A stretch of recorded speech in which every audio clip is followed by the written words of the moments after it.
been turned off. They need to get up, grab your bags out of the overhead bins. Just please be careful when opening those bins. Your bags may have shipped during the flight and could fall out.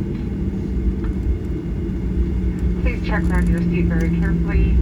All day long we have people that leave all kinds of goodies behind, phones, wallets, AirPods, all kinds of things. So do make sure that you do have everything before you exit. When you exit the aircraft, please be very careful. Go out through the door that you came in. We'll have all of the doors open for ground surfacing, so do go out the safe and correct door.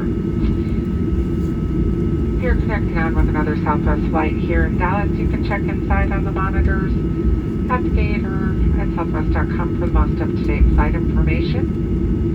On behalf of all of us here at Southwest, but especially this crew, we want to thank you so much for flying with us this morning. Hope you have a wonderful stay here in Dallas, and we'll see you again real soon on a future flight. Have a great day.